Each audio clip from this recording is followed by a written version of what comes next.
नमस्ते। तो किसी ने अपना पहला गाना बना लिया है और अब ये सवाल मन में है कि आगे क्या। आज हम इसी बारे में बात करेंगे। कैसे अपनी पहली म्यूजिक रिलीज को एक बड़ी कामयाबी में बदला जाए। देखिए, ये सिर्फ आर्ट नहीं है, ये एक स्ट्रैटेजी भी है। तो चलिए शुरू करते हैं। हाँ, यही वो सवाल है।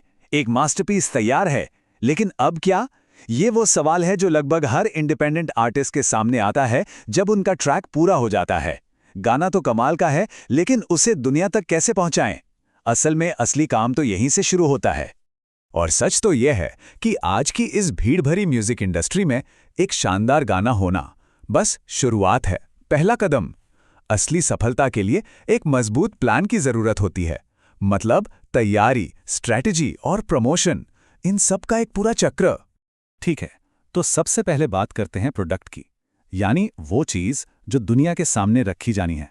और ये सिर्फ गाना नहीं है, ये है साउंड और उसके पीछे छिपा हुआ अदृश्य डेटा। तो चलिए दो सबसे ज़रूरी टेक्निकल स्टेप से शुरू करते हैं, मिक्सिंग और मास्टरिंग। यही वो दो चीज़ें हैं जो एक शौकिया और एक प्रोफेशनल साउंड के बीच का फ़र्क बताती हैं। मिक्सिंग में ट्रैक के अंदर की सभी आवाज़ों को बैलेंस किया जाता है ताकि हर इंस्ट्रूमेंट और वोकल साफ साफ सुनाई दे। और मास्टरिंग वो ये पक्का करती है कि गाना हर तरह के स्पीकर पर, चाहे वो फ़ोन हो या किसी क्लब का बड़ा साउंड सिस्टम, एकदम बेहतरीन लगे। अब साउंड तो हो गया, पर यहीं पे एक और चीज़ आती है, मेटा डेटा।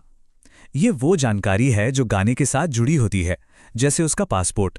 ये पक्का करती है कि आर्टिस्ट को आसानी से ढूंढा जा सके और सबसे ज़रूरी बात, उनके काम का पैसा उन्हें मिल सके।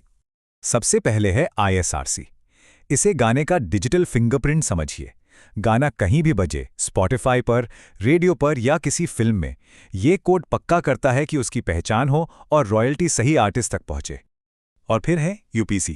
इसे ऐसे समझ सकते हैं, ISRC हर एक गाने के लिए होता है, जैसे किसी का आधार कार्ड, जबकि UPC पूरी रिलीज के लिए होता है, चाहे वो एक सिंगल गाना हो या पूरा एल्बम। ठीक वैसे ही जैसे किसी प्रोडक्ट का बारकोड होता है। और ये आंकड़ा देखिए, सच में चौंकाने वाला है। मेटाडेटा में ज़रा सी भी गलती, मतलब नाम की स्पेलिंग में गड़बड़ या कोई क्रेडिट मिस हो जाना, इसकी वजह से हर साल अरबों डॉलर की रॉयल्टी सही कलाकारों तक पहुंच ही नहीं पाती। तो अपनी कमाई को सुरक्षित रखने के लिए एक आर्टिस्ट जो सबसे ज़रूरी काम कर सकता है, वो है अपने मेटाडेटा को एकदम सही रखना। एक भी गलती की कोई गुंजाइश नहीं। तो प्रोडक्ट तैयार है, डेटा भी बिल्कुल सही है। अब चलिए इसे दुनिया तक पहुंचाने का रास्ता बनाते हैं। एक सही डिस्ट्रीब्यूशन सर्विस चुनना, ये अपने म्यूजिक करियर के लिए सही पार्टनर चुनने जैसा है।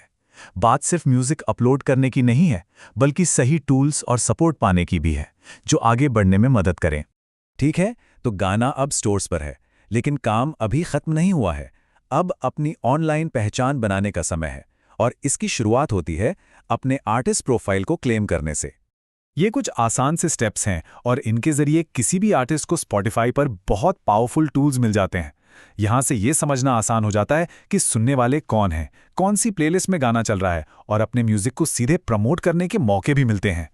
तो टेक्निकल काम हो गया, अब थोड़ा क्रिएटिव होने का समय है। अब म्यूजिक के चारों ओर एक ऐसी दुनिया बनानी है जिसे लोग सिर्फ सुने नहीं, बल्कि देखें और महसूस भी करें।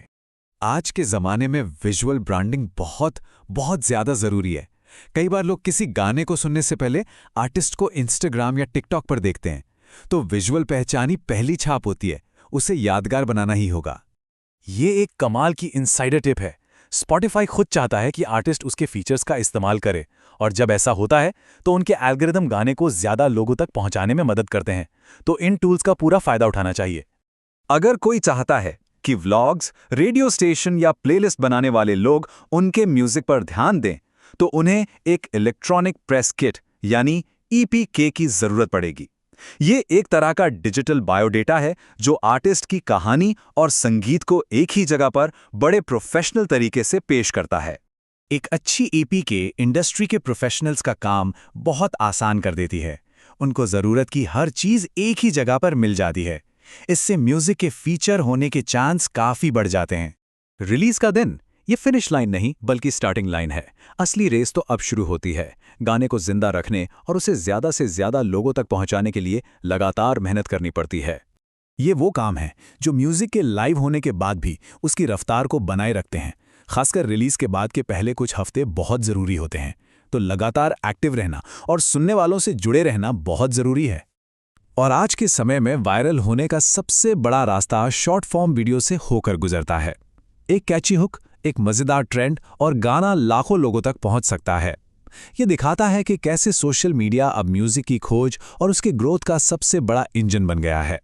तो हम इसी सवाल के साथ इसे खत्म करते हैं कि रिलीज के बाद क्या काम खत्म हो जाता है? जवाब है बिल्कुल नहीं। ये तो इस सफर का सिर्फ एक पड़ाव है।